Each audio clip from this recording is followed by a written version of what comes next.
जैसा कि दूसरा क्वेश्चन आपको स्क्रीन पर दिखाई दे रहा होगा, जब चॉकलेट को 1 रुपए में 2 के भाव पर खरीद कर 1 रुपए में 4 के भाव पर बेचा जाता है तो हानि प्रतिशत क्या होगी। तो दोस्तों सवाल में दे रखा है कि इस किसी चॉकलेट को 1 रुपए में 2 के भाव से खरीदा है, यानी इधर तो लिख लेते हैं हम रुपए और इधर मूल्य।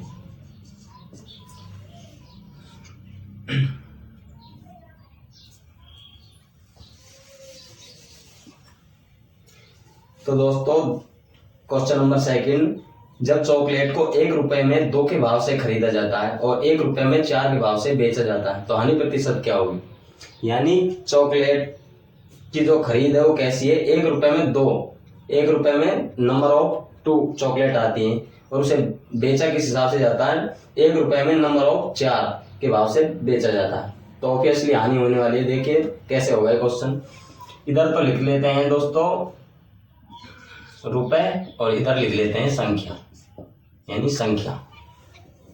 तो दोस्तों जब चॉकलेट को 1 रुपए में 2 के भाव से खरीदा जाता है, यानी 1 रुपए में कितनी चॉकलेट खरीदी जाती है, 2। ये तो है क्रय मूल्य, यहां पर आ जाएगा विक्रय मूल्य। और 1 रुपए में कितनी बेची जाती है, 4, यानी 1 रुपए में कितनी बेची जाती है, नंबर ऑफ 4। अब हमको निकालना है हानि कैसे होती। किसी भी सवाल में लाभ या हानि निकालनी हो तो उसका सीधा से सीधा तरीका है, जितनी हमने खरीदी है उतनी हमको क्या करनी पड़ेगी, बेचनी पड़ेगी, तभी तो पता लगेगा हमको लाभ हो रहा है या हानि। तो दोस्तों संख्याओं को बराबर कर देते हैं, इसमें भी 2 का गुणा कर देते हैं दोनों में, तो ये क्या हो जाएंगे, ये तो हो जाएंगे 4 और ये क्या हो जाएंगे 2। यानी अब यहाँ रुपए 2 हो गए और संख्या कितनी हो गई 4। यहाँ पर विक्रय मूल्य 1 रुपए है और संख्या कितनी है 4। यानी दोस्तों कोई चीज मैंने 2 रुपए में खरीदी है और बेच कितने में रहा हूं, 1 में, तो सीधी सी बात हानि होने वाली, कितने प्रतिशत हानि होने वाली है उसको निकालते हैं।